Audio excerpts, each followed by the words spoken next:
Friends ಇಲ್ಲಿ ಹೇಗೆ apply ಮಾಡಬೇಕಂತ ಸ್ಟೆಪ್ ಬೈ ಸ್ಟೆಪ್ ತಿಳಿಸ್ಕೊಡ್ತೀನಿ. ನಾನು ಹೇಳೋ ಸ್ಟೆಪ್ನ ಫಾಲೋ ಮಾಡೋದು ಸಾಕು, ನೀವು ಕೂಡ ಆರಾಮ್ಸೆ ಅಪ್ಲೈ ಮಾಡೋದಾಗಿರುತ್ತೆ. Hi hello friends, welcome back to our video. Friends ಇವತ್ತು ಹೊಸ ವಿಡಿಯೋದಲ್ಲಿ 10ನೇ ತರಗತಿ 12ನೇ ತರಗತಿ ITA ಪಾಸ್ ಆದ ಅಭ್ಯರ್ಥಿಗಳಿಗೆ ರೈಲ್ವೆ ಕೋಚ್ನಲ್ಲಿ ಹೊಸ ಅಧಿಸೂಚನೆಯಲ್ಲಿ ಹೊಸ ಹುದ್ದೆಗಳನ್ನು ಕರೆಯಲಾಗಿದೆ. ಇದು 2024ನೇ ಸಾಲಿನ ಹೊಸ ನೇಮಕಾತಿಯಾಗಿರುತ್ತೆ. ಇದಕ್ಕೆ ನಮ್ಮ ಕರ್ನಾಟಕದ ಯಾವ ಜಿಲ್ಲೆಯಿಂದ ಅರ್ಜಿ ಸಲ್ಲಿಸ್ಬೋದು ಮತ್ತು ನಮ್ಮ ಕರ್ನಾಟಕದ ಅರ್ಜಿ ಸಲ್ಲಿಸ್ಬೋದಾ ಏನು ಅಂತ ಹೇಳ್ಬಿಟ್ಟು ಮುಂದೆ ನೋಡೋಣ. ಮತ್ತು 1,000ಕ್ಕೂ ಅಧಿಕ ಹುದ್ದೆಗಳನ್ನು ಕರೆಯಲಾಗಿದೆ. ಇದನ್ನು ನೀವು ಆನ್ಲೈನಲ್ಲಿ ಅರ್ಜಿ ಸಲ್ಲಿಸಬೇಕಾಗಿರುತ್ತೆ. ಅದು ಹೇಗೆ ಏನು ಅಂತ ಹೇಳ್ಬಿಟ್ಟು ನಾನು ಮುಂದೆ ಕಂಪ್ಲೀಟಾಗಿ ಹೇಳ್ತೀನಿ. ಮತ್ತೊಂದು ಗುಡ್ ನ್ಯೂಸ್ ಏನಂದರೆ ಇಲ್ಲಿ ಫ್ರೆಶರ್ಸ್ ಕೂಡ ಅಪ್ಲೈ ಮಾಡೋದು ಮತ್ತು ಎಕ್ಸ್ಪೀರಿಯನ್ಸ್ ಆದರೂ ಕೂಡ ಅಪ್ಲೈನ ಮಾಡೋದಾಗಿರುತ್ತೆ. ಮತ್ತು ಫ್ರೆಂಡ್ಸ್ ಯಾವುದೇ ರೀತಿಯ ಪರೀಕ್ಷೆ ಕೂಡ ಇರುವುದಿಲ್ಲ. ಲಿಖಿತ ಪರೀಕ್ಷೆ ಆಗಲಿ ಅಥವಾ ದೈಹಿಕ ಪರೀಕ್ಷೆ ಆಗಲಿ ಯಾವುದೂ ಕೂಡ ಇರುವುದಿಲ್ಲ. ಮೆರಿಟ್ ಮೇಲೆ ಆಯ್ಕೆನ ಮಾಡ್ಕೊಳ್ತಾರೆ. ಮತ್ತು ಫ್ರೆಂಡ್ಸ್ ಈ ಒಂದು ಜಾಬ್ಗೆ ಪುರುಷರು ಕೂಡ ಅರ್ಜಿ ಸಲ್ಲಿಸ್ಬೋದು ಮತ್ತು ಮಹಿಳೆಯರು ಕೂಡ ಅರ್ಜಿನ ಸಲ್ಲಿಸ್ಬೋದಾಗಿರುತ್ತೆ. ಮತ್ತು ಫ್ರೆಂಡ್ಸ್ SC ST ಮತ್ತು OBC ಅಭ್ಯರ್ಥಿಗೆ ವಯಸ್ಸಿನ ಸಡಿಲಿಕೆ ಎಷ್ಟು ಹೇಗೆ ಅಂತ ನಾನು ಮುಂದೆ ಹೇಳ್ತೀನಿ. ಮತ್ತು ಫ್ರೆಂಡ್ಸ್ ನಿಮಗೆ ಪ್ರತಿನಿತ್ಯದ ಜಾಬ್ ಅಪ್ಡೇಟ್ ಬೇಕಾದ್ರೆ ನಮ್ಮ ವಾಟ್ಸಪ್ ಗ್ರೂಪ್ಗೆ ಜಾಯ್ನ್ ಆಗಿ ಮತ್ತು ಟೆಲಿಗ್ರಾಮ್ ಚಾನಲ್ ಕೂಡ ಜಾಯ್ನ್ ಆಗಿ, ಲಿಂಕು ಡಿಸ್ಕ್ರಿಪ್ಷನಲ್ಲಿ ಸಿಗುತ್ತೆ. ಫ್ರೆಂಡ್ಸ್ ನೀವು ನೋಡ್ತಾ ಇರ್ಬೋದು, ಆಫಿಷಿಯಲ್ ನೋಟಿಫಿಕೇಶನ್ ಕೂಡ ಇಲ್ಲಿ ಕೊಟ್ಟಿರ್ತಾರೆ, ಇಲ್ಲಿ ನೋಡ್ತಾ ಇರ್ಬೋದು. ಹಾಗಿದ್ರೆ ನಿಮ್ಮ ಟೈಮ್ನ ವೇಸ್ಟ್ ಮಾಡೋಣ, ಬನ್ನಿ ವಿಡಿಯೋನ ಸ್ಟಾರ್ಟ್ ಮಾಡೋಣ. ಫ್ರೆಂಡ್ಸ್ ವಿಡಿಯೋ ಸ್ಟಾರ್ಟ್ ಮಾಡೋಕ್ಕಿಂತ ಮುಂಚೆ ನೀವೇನಾದ್ರು ನಮ್ಮ ಚಾನಲ್ ಹೊಸದಾಗಿ ನೋಡ್ತಾ ಇದ್ದರೆ ಸಬ್ಸ್ಕ್ರೈಬ್ ಮಾಡ್ಕೊಳ್ಳಿ ಮತ್ತು ಬೆಲ್ ನೋಟಿಫಿಕೇಶನ್ ಆನ್ ಮಾಡ್ಕೊಳ್ಳಿ. ಇದೇ ರೀತಿಯ ಜಾಬ್ ಅಪ್ಡೇಟ್ಗಳು ನಮ್ಮ ಚಾನಲಲ್ಲಿ ಸಿಗ್ತಾ ಇರುತ್ತೆ. ಮತ್ತು ನಿಮ್ಮ ಜಾಬ್ ಹುಡುಕ್ತಿರೋ ಫ್ರೆಂಡ್ಸಿಗೂ ಕೂಡ ವಿಡಿಯೋನ ಶೇರ್ ಮಾಡಿ, ಅವರಿಗೂ ಕೂಡ ಹೆಲ್ಪ್ ಆಗುತ್ತೆ. ಫ್ರೆಂಡ್ಸ್ ಇನ್ನು ವಯೋಮಿತಿ ಸಡಿಲಿಕೆ ನೋಡೋದಾದರೆ OBC ಅಭ್ಯರ್ಥಿಗಳಿಗೆ 3 ವರ್ಷ ತನಕ ವಯೋಮಿತಿ ಸಡಿಲಿಕೆ ಇರುತ್ತೆ. ಇನ್ನು SC ST ಅಭ್ಯರ್ಥಿಗಳಿಗೆ 5 ವರ್ಷ ತನಕ ವಯೋಮಿತಿ ಸಡಿಲಿಕೆ ಇರುತ್ತೆ. ಇನ್ನು ಫ್ರೆಂಡ್ಸ್ ನೀವೇನಾದ್ರು ನಮ್ಮ ಚಾನಲ್ ಇರೋ ಈ ವರ್ಕ್ ಫ್ರಮ್ ಹೋಮ್ ಜಾಬ್ ನೋಡಿಲ್ಲ ಅಂತ ನೋಡಿ, ಇದನ್ನು ಆ್ಯಕ್ಟಿವ್ ಹೈರಿಂಗ್ ಮಾಡಿಕೊಡ್ತಿದ್ದಾರೆ. ತುಂಬ ಜನರಿಗೆ ಉದ್ಯೋಗ ಸಿಕ್ಕಿದೆ. ಇದೇ ರೀತಿ work from home job, government job ಮತ್ತು ಪ್ರೈವೇಟ್ ಜಾಬ್ ನಮ್ಮ ಚಾನಲಲ್ಲಿ ಸಿಗ್ತಾ ಇರುತ್ತೆ. ಫ್ರೆಂಡ್ಸ್ ಇನ್ನು ವಯೋಮಿತಿ ನೋಡೋದಾದರೆ ಕನಿಷ್ಠ 15 ವರ್ಷದಿಂದ ಗರಿಷ್ಠ 24 ವರ್ಷರು ಕೂಡ ಅಪ್ಲೈನ ಮಾಡ್ಬೋದಾಗಿರುತ್ತೆ. ಫ್ರೆಂಡ್ಸ್ ಇನ್ನು ಇಲಾಖೆ ಹೆಸರು ನೋಡೋದಾದ್ರೆ ನೋಡಿ friends, integral coach factory Chennai ಅಂತಿದ್ದಾರೆ. ಇಲ್ಲಿ ಈ ಇಲಾಖೆಯಲ್ಲಿ ಹುದ್ದೆಗಳನ್ನು ಕರೆಯಲಾಗಿದೆ. ಇನ್ನು ಹುದ್ದೆಗಳ ಸಂಖ್ಯೆ ನೋಡೋದಾದ್ರೆ ನೋಡಿ ಫ್ರೆಂಡ್ಸ್, 1,010 ಹುದ್ದೆಗಳನ್ನು ಕರೆಯಲಾಗಿದೆ. ಇನ್ನು ಹುದ್ದೆಗಳ ಹೆಸರು ನೋಡೋದಾದ್ರೆ ನೋಡಿ ಫ್ರೆಂಡ್ಸ್ ಅಂತ ಹೇಳ್ಬಿಟ್ಟು, ಇನ್ನು ಉದ್ಯೋಗ ಸ್ಥಳ ನೋಡೋದಾದ್ರೆ ನೋಡಿ ಚೆನ್ನೈಯಲ್ಲಿ ಇರುತ್ತೆ. ನೋಡಲಿ ಆನ್ಲೈನ್ ಮೂಲಕ ಅರ್ಜಿನ ಸಲ್ಲಿಸಬೇಕಾಗಿರುತ್ತೆ. ಅದು ಹೇಗೆ ಅಂತ ನಾನು ಹೇಳ್ತೀನಿ. ಫ್ರೆಂಡ್ಸ್ ಇನ್ನು ಸಂಬಳ ವಿವರ ನೋಡೋದಾದರೆ ಫ್ರೆಶರ್ಸ್ ಸ್ಕೂಲ್ ಪಾಸ್ ಔಟಿಗೆ ನೋಡಿ 10ನೇ ತರಗತಿ ಪಾಸ್ ಆದವ್ರಿಗೆ ನೋಡಿ ಜಸ್ಟ್ 6,000 ಸಂಬಳ ಇರುತ್ತೆ. ಇನ್ನು ಫ್ರೆಶರ್ಸ್ ಸ್ಕೂಲ್ ಪಾಸ್ ಔಟ್ 12ನೇ ತರಗತಿ ಅವ್ರಿಗೆ ನೋಡಿ 7,000 ಸಂಬಳ ಇರುತ್ತೆ. ಇನ್ನು ಮಾಜಿ ITA ರಾಷ್ಟ್ರೀಯ ಅಥವಾ ರಾಜ್ಯ ಪ್ರಮಾಣ ಪತ್ರ ಹೊಂದಿರೋ ನೋಡಿ 7,000 ಇರುತ್ತೆ. ಸೊ ಸ್ಟಾರ್ಟಿಂಗ್ ಸ್ಯಾಲ್ರಿ ಆಗಿರುತ್ತೆ, ಸೊ ಕಮ್ಮಿನೇ ಇರುತ್ತೆ. ಇನ್ನು ಫ್ರೆಂಡ್ಸ್ ಅರ್ಜಿ ಶುಲ್ಕ ನೋಡಿದಾರೆ ನೋಡಿ, ಇತರ ಅಭ್ಯರ್ಥಿಗಳು ನೋಡಿ 100 ರೂಪಾಯಿ ಅರ್ಜಿ ಶುಲ್ಕ ಇರುತ್ತೆ. ಇನ್ನು SC ST PWBD ಮಹಿಳೆ ಅವರಿಗೆ ಅಭ್ಯರ್ಥಿಗಳಿಗೆ ನೋಡಿ ಯಾವುದೇ ರೀತಿ ಅರ್ಜಿ ಶುಲ್ಕ ಇರುವುದಿಲ್ಲ. ಇನ್ನು ಪಾವತಿ ವಿಧಾನ ನೋಡಿ ಆನ್ಲೈನ್ ಮೂಲಕ ನೀವು ಪೇಮೆಂಟ್ನ ಮಾಡಬೇಕಾಗಿರುತ್ತೆ. ಇನ್ನು ಫ್ರೆಂಡ್ಸ್ ಶೈಕ್ಷಣಿಕ ಅರ್ಹತೆ ನೋಡ್ತಾರೆ ನೋಡಿ, ಮಾಜಿ ITA fitter, electrical machinist, carpenter, painter, ವೆಲ್ಡರಿಗೆ ನೋಡಿ ಸಂಬಂಧಿತ trade of fitter, electrical machinist, carpenter, painting, welder ಜೊತೆಗೆ ನೋಡಿ ITA ಜೊತೆಗೆ 10ನೇ ತರಗತಿ ಪಾಸ್ ಆಗಿರ್ಬೇಕಂತ ಹೇಳಿದ್ದಾರೆ. ಪಾಸ್ ಆಗಿದ್ದರೆ ನೀವು ಅಪ್ಲೈನ ಮಾಡ್ಬೋದಾಗಿರುತ್ತೆ. +2 ಒಂದಿಗೆ 10ನೇ ತರಗತಿ ನೋಡಿ ಕನಿಷ್ಠ 50% ಒಟ್ಟು ಅಂಕಗಳೊಂದಿಗೆ ಉತ್ತೀರ್ಣರಾಗಿರಬೇಕು ಅಥವಾ ಅದಕ್ಕೆ ಸಮಾನವಾಗಿರಬೇಕಂತ ಹೇಳಿದ್ದಾರೆ.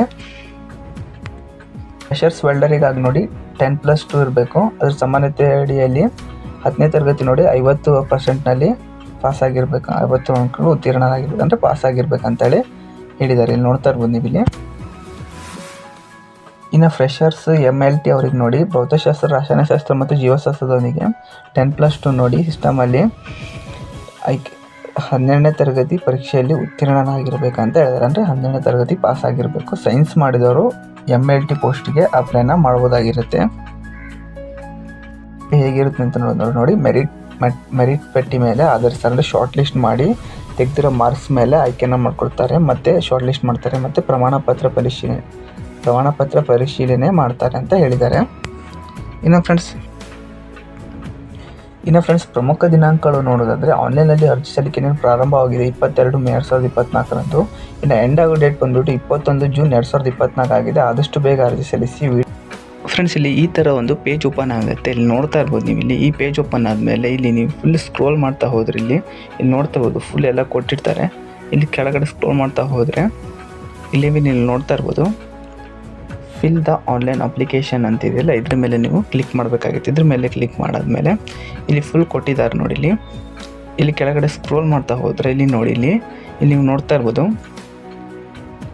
XITI ಅಂತ ಇದೆ. ಇನ್ನು ಫ್ರೆಶರ್ಸ್ ಅಂತ ಇದೆ. ನೀವು ಫ್ರೆಶರ್ಸ್ ಆಗಿದ್ದರೆ ಫ್ರೆಶರ್ಸ್ ಮೇಲೆ ಕ್ಲಿಕ್ ಮಾಡಬೇಕಾಗಿರುತ್ತೆ. ಇನ್ನು ಐ ಟಿ ಅದು ಹಳೆ ಐ ಟಿ ಆಗಿದ್ರೆ ಇಲ್ಲಿ ಕ್ಲಿಕ್ ಮಾಡಬೇಕಾಗುತ್ತೆ. ಸೊ ನಾನು ಫ್ರೆಷರ್ಸ್ ಆಗಿರೋದ್ರಿಂದ ನಾನು ಇಲ್ಲಿ ಕ್ಲಿಕ್ ಮಾಡ್ತಾಯಿದ್ದೀನಿ. ಇಲ್ಲಿ ಕ್ಲಿಕ್ ಆದಮೇಲೆ ಈ ಥರ ಒಂದು ಪೇಜ್ ಇಂಟರ್ಫೇಸ್ ಓಪನ್ ಆಗುತ್ತೆ. ಫ್ರೆಂಡ್ಸ್, ಇನ್ನು ಹೇಗೆ ಅಪ್ಲೈ ಮಾಡಬೇಕಂತ ನೋಡಿದ್ರೆ ಡಿಸ್ಕ್ರಿಪ್ಷನಲ್ಲಿ ಲಿಂಕ್ ಇರುತ್ತೆ. ಲಿಂಕ್ನ ಕ್ಲಿಕ್ ಮಾಡಿ. ಲಿಂಕ್ನ ಕ್ಲಿಕ್ ಮಾಡಿದ್ರೆ ಈ ಥರ ಒಂದು ಇಂಟರ್ಫೇಸ್ ಓಪನ್ ಆಗುತ್ತೆ. ಇಲ್ಲಿ ನೋಡ್ತಾ ಇರ್ಬೋದು ಅಪ್ಲೈ ಲಿಂಕ್ ಇದೆ. ಇದು ಈ ಥರ ಇರುತ್ತೆ ನೋಡಿ. ಇಲ್ಲಿರುತ್ತೆ. ಇಲ್ಲಿ ಕೆಳಗಡೆ ನೋಡಿ ಸ್ಕ್ರೋಲ್ ಮಾಡ್ತಾ ಬಂದರೆ ಇಲ್ಲಿ ಫಸ್ಟು ನೇಮ್ನ ಹಾಕಬೇಕಾಗಿರುತ್ತೆ. ಇಲ್ಲಿ ನೋಡ್ತಾ ಇರ್ಬೋದು ನೇಮ್ ಅಂತ ಕೊಟ್ಟಿದ್ದಾರೆ. ಅಲ್ಲಿ ನೇಮ್ನ ಹಾಕಬೇಕಾಗಿರುತ್ತೆ. ಜಸ್ಟ್ ನಾನಿಲ್ಲಿ ಹಾಕ್ತೀನಿ. ಇಲ್ಲಿ ಫ್ರೆಂಡ್ಸ್ ನೇಮ್ನ ಎಂಟರ್ ಮಾಡಾದ್ಮೇಲೆ ಇಲ್ಲಿ ಫಾದರ್ ನೇಮ್ನ ಎಂಟರ್ ಮಾಡಬೇಕಾಗಿರುತ್ತೆ. ಇಲ್ಲಿ ಫಾದರ್ ನೇಮ್ನ ಟೈಪ್ ಮಾಡಿ ನೆಕ್ಸ್ಟ್ ಇಲ್ಲಿ ಮದರ್ ನೇಮ್ನ ಹಾಕಬೇಕಾಗಿರುತ್ತೆ. ಇಲ್ಲಿ ನೆಕ್ಸ್ಟ್ ಬಂದುಬಿಟ್ಟು ಮದರ್ ನೇಮ್ನ ಎಂಟರ್ ಮಾಡಾದ್ಮೇಲೆ ಇಲ್ಲಿ ನೋಡ್ತಾ ಇರ್ಬೋದು. ಇಲ್ಲಿ ನೋಡಿ ಇಲ್ಲಿ ಏನು ಕೇಳಿದ್ದಾರೆ ಅಂದರೆ ನಿಮ್ಮ ತಂದೆ ಅಥವಾ ತಾಯಿ ಮುಂಚೆ ಏನಾದರೂ ರೈಲ್ವೆ ಡಿಪಾರ್ಟ್ಮೆಂಟಲ್ಲಿ ವರ್ಕ್ ಮಾಡ್ತಿದ್ದಾರೆ ಅಂತ ಕೇಳಿದ್ದಾರೆ. ಇಲ್ಲಿ ವರ್ಕ್ ಮಾಡ್ತಿದ್ರೆ ಇದನ್ನು ಕ್ಲಿಕ್ ಮಾಡಿ. ಇಲ್ಲಿ ನೆಕ್ಸ್ಟ್ ಇಲ್ಲಿ ಎಸ್ ಅಂತ ಸೆಲೆಕ್ಟ್ ಮಾಡಿ, ಅಥವಾ ಮಾಡ್ತಿಲ್ಲ ಅಂದರೆ ನೋನ ಸೆಲೆಕ್ಟ್ ಮಾಡಬೇಕಾಗಿರುತ್ತೆ. ನಾನು ನೋನ ಸೆಲೆಕ್ಟ್ ಮಾಡಿದ್ದೀನಿ. ನೋನ ಸೆಲೆಕ್ಟ್ ಮಾಡಾದ್ಮೇಲೆ ಇಲ್ಲಿ ಸ್ವಲ್ಪ ಕೆಳಗಡೆ ಸ್ಕ್ರೋಲ್ ಮಾಡ್ತಾ ಹೋದರೆ ಇಲ್ಲೂ ಕೆಳಗೆ ಕೇಳಿದ್ದಾರೆ. ಇಲ್ಲಿ ಕೂಡ ನೋನ ಕ್ಲಿಕ್ ಮಾಡಬೇಕಾಗುತ್ತೆ. ನೆಕ್ಸ್ಟ್ ಬಿಟ್ಟು ಕಮ್ಯುನಿಟಿ ನೋಡಿ ಯಾವ ಇದ್ರಲ್ಲಿ ಬರ್ತೀರಾ ಅಂತೇಳಿ, ಯಾವ ಕಾಸ್ಟಲ್ಲಿ ಬರ್ತೀರಾ ಅಂತ ಹೇಳ್ಬಿಟ್ಟು ಇಲ್ಲಿ ಇದ್ರ ಮೇಲೆ ಕ್ಲಿಕ್ ಮಾಡಿದ್ಮೇಲೆ ಇಲ್ಲಿ ಇದೆ ನೋಡಿ SC/ST ಆಗಿರಿದ್ರೆ SC/ST ಸೆಲೆಕ್ಟ್ ಮಾಡಿ. ಇನ್ನು OBC ಆದರೆ OBC, UR ಆದರೆ UR ಸೆಲೆಕ್ಟ್ ಮಾಡಿ ಸೆಲೆಕ್ಟ್ ಮಾಡ್ತೀನಿ. ನೆಕ್ಸ್ಟ್ ಇಲ್ಲಿ ಕೆಳಗಡೆ ಸ್ಕ್ರೋಲ್ ಮಾಡ್ತಾರೆ ಡೇಟ್ ಆಫ್ ಬರ್ತನ್ನು ಆ್ಯಡ್ ಮಾಡಬೇಕಾಗಿರುತ್ತೆ. ಬಂದ್ಬಿಟ್ಟು ಇಲ್ಲಿ ಆಧಾರ್ ನಂಬರ್ನ ಹಾಕಬೇಕಾಗಿರುತ್ತೆ. ಇನ್ನು ಪಾನ್ ಕಾರ್ಡ್ ನಂಬರ್ ಕೂಡ ಹಾಕಬೇಕಾಗಿರುತ್ತೆ. ಮಾರ್ಕ್ಸ್ನ ಎಂಟರ್ ಮಾಡಬೇಕಾಗಿರುತ್ತೆ. ಫ್ರೆಂಡ್ಸ್, ಇಲ್ಲಿ ಜೆಂಡರ್ನ ಸೆಲೆಕ್ಟ್ ಮಾಡಬೇಕಾಗಿರುತ್ತೆ. ಇಲ್ಲಿ ಮೇಲೆ ಕ್ಲಿಕ್ ಮಾಡಿ. ಮೇಲ್ ಆಗಿದ್ದರೆ ಮೇಲ್ನ ಸೆಲೆಕ್ಟ್ ಮಾಡಿ.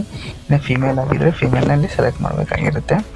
ಇನ್ನು ನೆಕ್ಸ್ಟ್ ಇಲ್ಲಿ ಕೆಳಗಡೆ 4-5 ಸ್ಟೆಪ್ ಇದೆ. ಸೊ ಇಲ್ಲಿ ನೋಡ್ತಾ ಇರ್ಬೋದು. ಪರ್ಸನಲ್ ಇನ್ಫಾರ್ಮೇಷನ್ ಆದಮೇಲೆ ಇಲ್ಲಿ ಕಾಂಟ್ಯಾಕ್ಟ್ ಇನ್ಫೋ ಅಂತಿದೆಯಲ್ಲ ಇದ್ರ ಮೇಲೆ ಸೆಲೆಕ್ಟ್ ಮಾಡಬೇಕಾಗಿರುತ್ತೆ.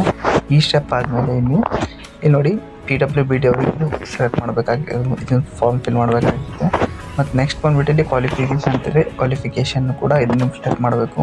ಇನ್ನು ಪ್ರೊಸೀಡ್ಯೂರ್ ಇದು ಲಾಸ್ಟ್ ಸ್ಟೆಪ್ ಆಗಿರುತ್ತೆ. ಇದಾದಮೇಲೆ ಸಬ್ಮಿಟ್ ಮಾಡ್ದಂಗೆ ಆಗಿರುತ್ತೆ. ಸೊ ಇಲ್ಲಿ ನಾನು 2ನೇ ಸ್ಟೆಪ್ನ ನೋಡೋದಾದರೆ ನೋಡಿ ಕಾಂಟ್ಯಾಕ್ಟ್ ಇನ್ಫೋ ಅಂತ ಇದ್ರ ಮೇಲೆ ಕ್ಲಿಕ್ ಮಾಡಬೇಕಾಗಿರುತ್ತೆ. ಕೆಳಗಡೆ ಸ್ಕ್ರೋಲ್ ಮಾಡ್ತಾ ಹೋದರೆ ಇಲ್ಲಿ ಕೊಟ್ಟಿದ್ದಾರೆ. ಇದು ಆ್ಯಕ್ಚುಲಿ ಚೆನ್ನೈಲಿ ತಮಿಳ್ನಾಡಲ್ಲಿ ಕಲ್ತಿರೋದ್ರಿಂದ ಸೊ ಅಲ್ಲಿವರಿಗೆ ಹೈರಿಂಗ್ ಮಾಡ್ಕೊತಿದ್ದಾರೆ. ನಮ್ಮ ಕರ್ನಾಟಕದವರಿಗೆ ತಗೊಳ್ಳೋದು ಡೌಟ್ ಆಗಿದೆ. ಸೊ ನೀವು ಒಂದ್ಸಲ ಟ್ರೈ ಮಾಡಿ. ಬಟ್ ಇಲ್ಲಿ ಕರ್ನಾಟಕದವ್ರಿಗೆ ತೊಗೊಳೋದು ಚಾನ್ಸ್ ಇಲ್ಲ. ಯಾಕಂದರೆ ಇಲ್ಲಿ ರೆಸಿಡೆನ್ಸಿ ಪಿನ್ ಕೋಡಲ್ಲಿ ಹಾಕಿದ್ರೆ ಜಸ್ಟ್ ಸಿಟಿ ಗಿಟಿ ಎಲ್ಲ ಅದೇ ತೊಗೊಬಿಡುತ್ತೆ, ಸಿಟಿ ಡಿಸ್ಟಿಕ್ ಎಲ್ಲ. ಸೊ ಅದ್ರ ಸಲುವಾಗಿ ನಾವು ಕರ್ನಾಟಕದ ಹಾಕೊಂಡ್ರೆ ತೊಗೊಳ್ತಾ ಇಲ್ಲ. ಸೊ ಇದೊಂದು ಸಂಪೂರ್ಣ ಮಾಹಿತಿ ಆಗಿರುತ್ತೆ ಫ್ರೆಂಡ್ಸ್.